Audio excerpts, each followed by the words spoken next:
Hello everyone, hope you're well. Thank you for tuning in for today's episode, which is episode 5 with a real good friend of mine, known him for a very long time, Alan Massey. He's currently a national conference footballer for Maidenhead United, who he also captains, and we talk about what it's like leading a non-league footballer's life, as well as his biggest learning experience and his clubs today. Hope you enjoy it. See you in the next one. What is your earliest memories of football?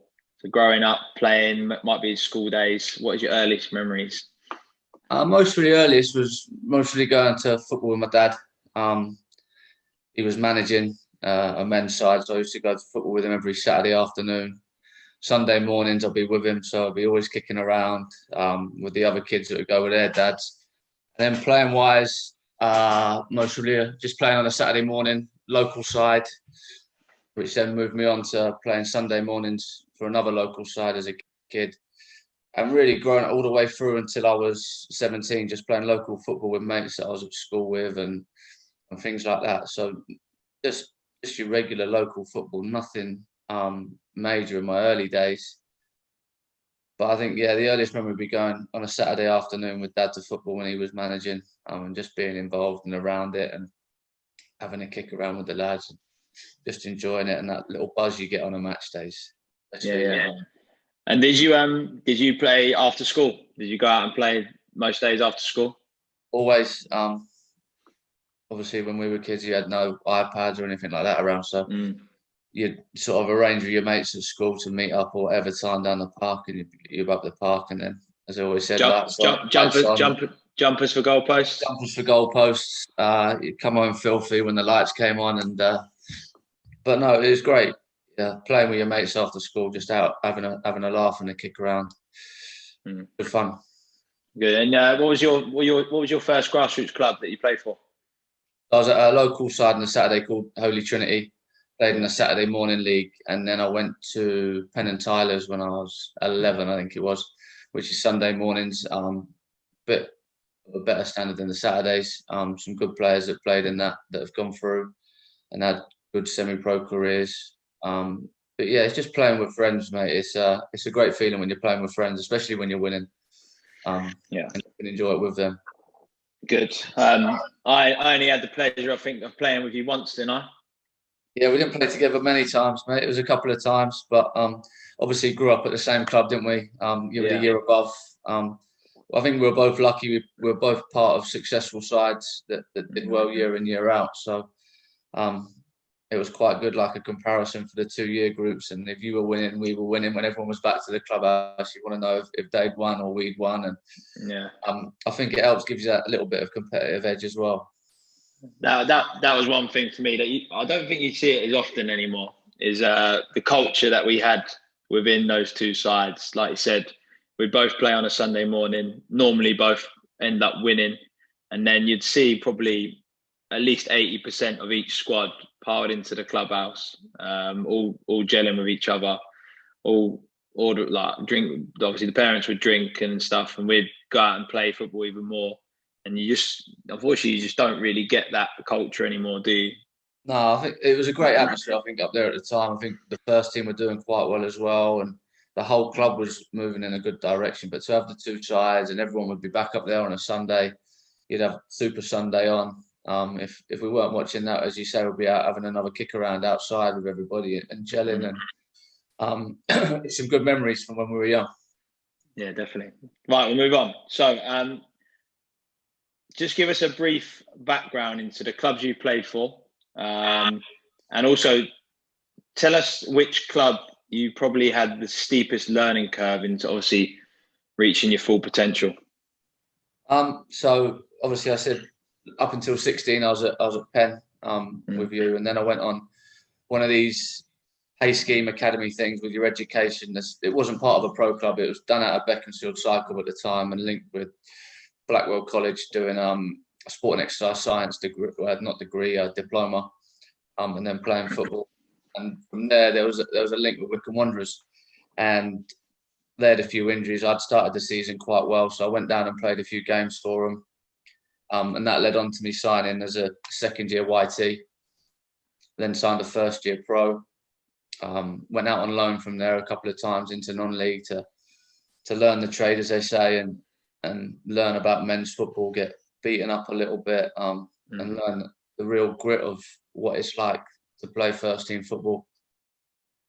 Then I got released after that year, and ended up going back to Wealdstone, where I've been on loan. So I spent 4 years there in the Rime and Prem. Learned a lot. I was lucky enough. I had a manager that played me week in, week out.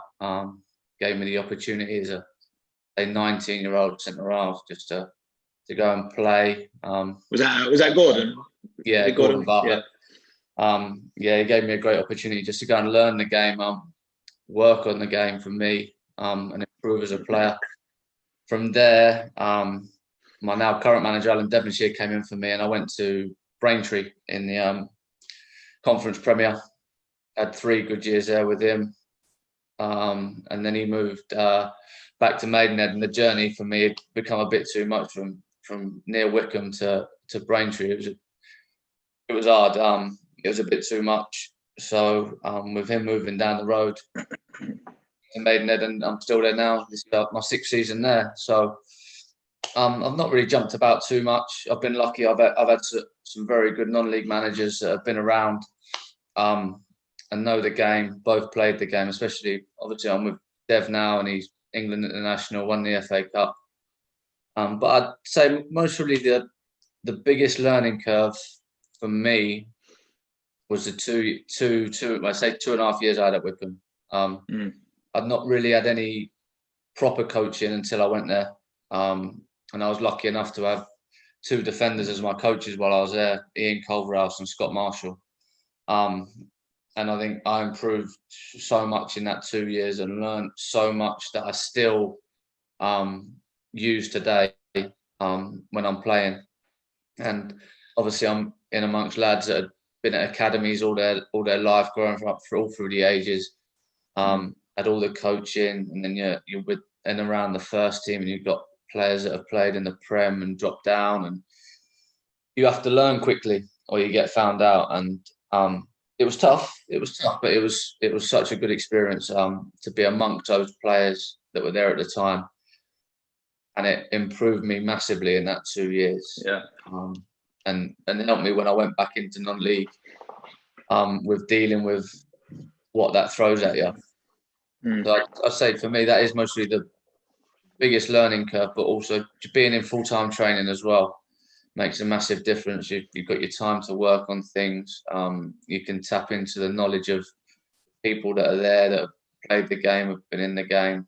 So yeah, for me that was a really important 2 years for me, and most probably is why I've been able to play in the level I have for so long. Yeah, and I suppose that when you're in that sort of environment, you're pushed every single day. You can't really have a day where you don't go into training and perform your best if you're going to be given the opportunity to play, are you? So pushing yourself every single day, I'm sure you, like you said, that's obviously a steep learning curve, but one that you've relished and obviously took on now, obviously playing for Maidenhead and so on. Yeah, you're going into training, and I've come out of an environment where I've been playing with my mates all my life, and now I'm with players that have come through academies where standards are a lot higher, and you have to meet those standards, and you have to be at them day in, day out. And if you're not, then you get found out. So you either have to learn and improve quickly, or you get left behind. And I mostly wasn't, when they released me, I mostly wasn't at the level I needed to be to stay there anyway. So dropping down for me and playing week in, week out was good for me, I'd say. And I say it to all the youngsters now. You need to be playing football. You're not going to learn sitting on a bench week in, week out, just playing 5-10 minutes here. Training, you can work on certain things, and you do improve, as you know. You can work on the technical sides, but in terms of learning the game, playing is so important. So important. Yeah, totally agree. I'd give that advice to any young player. Just go and play football. 100%. Even if you have to drop a level or two, it is literally, I'd say, the most important thing. Playing week in, week out, getting 90 minutes, learning the game, learning your trade, and then once you've done that, then you can move up through the leagues again. It's not a bad move to take a step backward sometimes, to take 2 forward. Exactly. Good advice. Good. Right, so we'll move on to sort of a regular working week for you now. Like I was saying to you earlier, Ole Gunnar Solskjaer was having a moan up because his team were not given a big enough gap between their Europa League game and their league game. And I said to you, just if only he knew what a non-league footballer has to do in terms of their working life and their football, he'd probably be a little bit shocked. So for you, just talk about what your other job role is and sort of just give us an insight into what your week would look like. So I work as a tree surgeon as well. So I'm working Monday to Friday every week. Maidenhead recently, they're trying to move more full-time. So I've worked out a schedule with the manager there. So on a Monday, I'll go to work first thing in the morning, do a couple of hours, then I leave, go and train. About midday, then I'll get showered, go back to work on a Monday. On a Tuesday, work all day, and then I'll go and train on a Tuesday evening with one of the coaches and a couple of the boys that also work. A lot of the boys train Tuesday morning, but with work commitments for me, it's not possible. So I'll work all day and then train in the evening. Wednesday, work all day again. Thursday, work all day. Into football Thursday night for a session with all the boys. Work Friday, game Saturday. Sunday's the rest day, and then we go again. So it can be pretty full on, especially when you've got a midweek game away. We played Wrexham a few weeks ago. I got in at 2 a.m. I was up at 6:15 the next day, go and graft. And there's a few boys that have to do it. It's just the way it is. It's a lot of the sides are full time in it now. There's a few that aren't, and sometimes you have to make those sacrifices if you want to play at that level. So it can be tough, but you learn to manage it, and you do your best. You know what your body needs and when to have a rest or whatever. So I'm not going to complain about it. It's I enjoy doing it, but it can be tough. Yeah, it can be tough. But like I've said, I've only gone to social moaning about his players not being able to do it. For you, it's just life, innit? You just crack on and just get on with it. It's just I've grown up with it really. I've always trained till the last couple of years. Always trained Tuesday, Thursday nights. Worked all week. Just with Maidenhead trying to move forward as a club now, and training mornings. I do the one morning round work. Luckily, I've got an understanding boss. Both of them, to be fair. My manager, Dev, and my work boss, they're both really understanding when it comes to it, and there's a bit of give and a bit of take. But it can be tough. I did a week when I was at Braintree. We had a few games called off, and we had on the Saturday we went to Gateshead away. So obviously that's a bit of a journey. Right up there. Monday off. We played Tuesday night at Southport, which is another get in at 3 a.m. Work Wednesday. Thursday, we had another game. We had Halifax away. Wow. So that was another getting to bed at 3 a.m, get up at 6, work Friday, and then play Saturday. So we did something like 1,600 miles in a week, played 4 games in 7 days, whilst everybody was working as well. So and then knowing you, Alan, I doubt you would have rested on a Sunday. You would have been out for a few beers. Yeah, I might have been out mostly with you. But I think you need that relaxation time as well. Yeah. Obviously, you need to manage it. Know that you can't have too much, but going out for a couple of beers with the boys on a Sunday, watching the football, there's a bit of relaxation. Obviously, when you've got a game Tuesday, you do need to manage it and make sure you're ready for that game. So it does depend, but you do have to manage it and work it around life as well. But it's enjoyable, mate. It can be tough, but it's still enjoyable. That's it. Highs and lows, yeah, of football. It's what comes with it, and that just gives us a great insight into what it looks like. Obviously, not everyone knows the work that goes in behind. Obviously, everyone just sees you turn up on a Saturday and a Tuesday and just play football. Yeah. But there's a lot that goes with it, and fair play to you. Good, right. So we've got a couple more questions, and then we'll just do some quick fire ones. Yeah. I won't keep too much of your time for tonight, mate. So, for any young player wanting to play at a good level or wanting to do well in football, what advice would you give them? So, if there's a couple of things that they can do, or a couple of things that they can put in place to allow them to play as high as they possibly can, what would you say? I think every time you train or you do something, do it to the best of your ability. Make sure you get something out of what you're doing. There's no point doing something as an exercise and not getting anything from it. If you're doing a passing drill or any kind of technical drill or a little five-a-side game, you do things properly, you get good habits, and you do everything to the best of your ability. I'd also say confidence. I mostly wasn't the most confident as a younger player. And I do think you need that little bit of confidence, not arrogance. There's a fine line between the two, as you know, but I think you need to be confident in your ability, back your ability, without being arrogant about it and getting too ahead of yourself. But I think the main thing is when you're working on things, do it to the best of your ability. There's nothing worse than wasting your talent because you're not putting the effort in. All right, if you're putting the effort in, but maybe the ability is not there to do certain things, that's something completely different. But if you've got the ability, make sure you give it everything you've got to give yourself the best chance to improve as a player and to play at the highest level you possibly can. Great advice.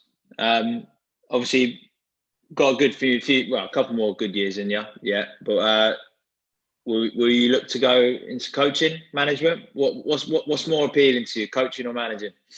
I'm not sure right now. I definitely want to stay involved. I think even now I enjoy helping the younger players. Obviously, learning from my experiences and what I've seen and been through and watched with other players as well.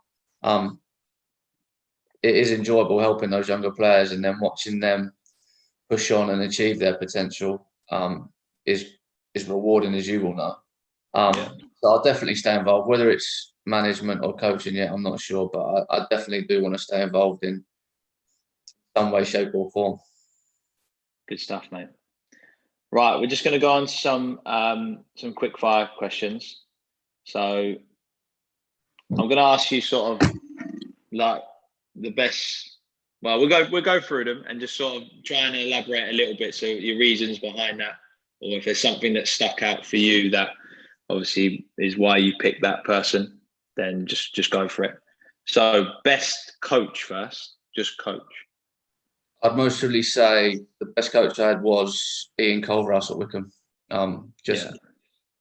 What I learned in my time playing for him was massive to helping me where I am now. So Ali mostly when I was at Wickham, and obviously it was a big transitional period for me going from amateur into professional setup as well. But yeah, he was harsh but fair. Yeah, I've seen him coach, and you're not the only one to express how good a coach he is. Very, very good for me. Yeah, I think especially for me being a defender, that's what he was, a fullback, so he knew the game inside and out, and for me, definitely helped me massively. Yeah, when I see him coach, it's weird. Before he even said a word with his session, the respect he gets off people is frightening. They just think. He obviously played at the highest level. Played in the Prem when it first began, and he's worked in the Prem as well as a coach. You have to respect those kind of people. But yeah, he definitely helped me massively, and as a coach, he was great for me. Good. Right, next one, obviously, best manager. That's difficult, I reckon, because managers are different, as you know. Like some are great man managers, some are better tacticians. But I've been with Dev for 9 years now. I've not had many managers. Obviously, I was under Paul Lambert at Wickham, and what he's achieved within the game since he's been a manager has been brilliant with promotions and getting sides up. But in turn, I didn't really play for him at Wickham, so I've mostly I've been with Dev for 9 years. He's a great man manager. He gets the best out of people and gets the results. and he knows the game now. So I mostly say Dev, as a man manager, he treats everybody as an individual and gets the right results. And one promotion with him out of the south, as he said, that's a huge point for me. Manages everyone as an individual. Best managers that I've played under, best managers that I've seen do exactly that. And their management skills, and like you said, every individual is totally different, and they're able to recognise that and treat others different, and what they need at the right times. They're the best managers for me. Yeah, it's definitely important. You can't treat everybody the same. No. Certain people need to be told when they're doing wrong. Others need more of an arm around the shoulder and a little pat on the back. And people get bogged down with all the X's and O's and all the tactical stuff. But for me, it's all about people. Getting the best out of people is huge in football, and everyone looks past the like that sometimes. I think you even look at in the pro game now. There's so much done on the technical and the tactical side, but it's what you can get out of your players at the end of the day. Exactly. You look at Klopp at Liverpool, the respect and the unity he's got with his players, each and every single one. It always helps. And if you look at the most successful sides, all those managers get the best out of their players week in, week out. And they know which players are there for the big games. They know which ones they need on a rotation basis. And it's the way to get results. And you just have to. I'm sure any successful side that you've been in, if you've got the whole squad buying into what the manager's trying to achieve, I don't know about you, but all the sides that I've been successful in, if that's happened, you just feel like you're going into every game to win, and you're going to win. There's no other option. I think when we won the Conference South, I think we would go into any game and say we'll win that. Even when we would go 1-0 down, we knew that we had goals. We knew everybody had pulled together, and you do need a squad. You do need the squad, and every little person plays their part in that, in being a successful side, whether they start every week or not. You need everybody in that squad to be successful, pulling in the same direction. Good stuff, mate. Right, 3 left. Best player you played with? Played with, obviously at Wickham, there was some players that had been at a great level. You had Neil Lennon had come down from the Scottish Prem.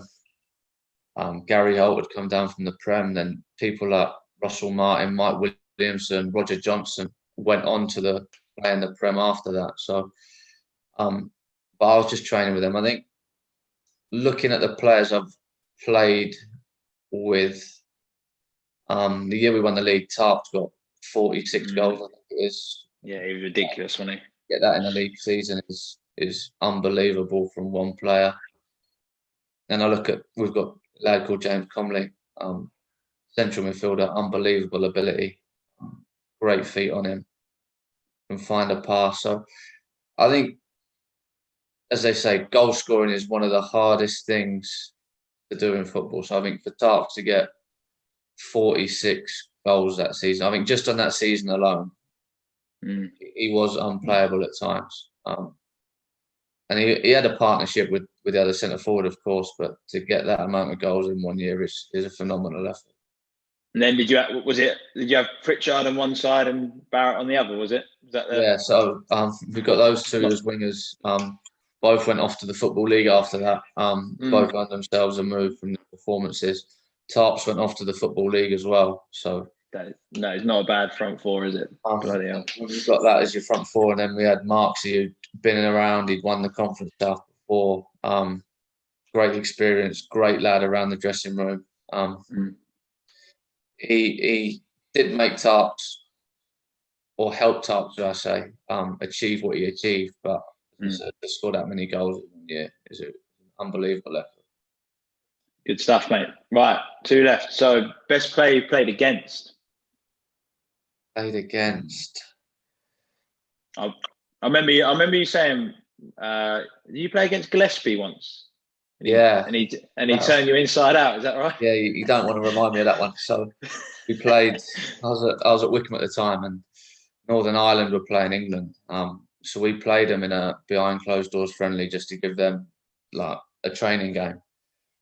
I'd already played a resi game the day before, and then he played me left back, and Keith Gillespie literally, mate, turned me inside out, back to front, turned me upside down, and put me back up, and nearly gave up after it. To be fair, but yeah, he was unbelievable. Then played against I don't know if you remember him. Idi Arquez played for Derby and Southampton in the Prem. Yeah. Played him in a resi game, and he was at Southampton, and he just made the game look so easy. He was just sat in the middle of the park, always on the half turn, both feet, short, long, just did the lot.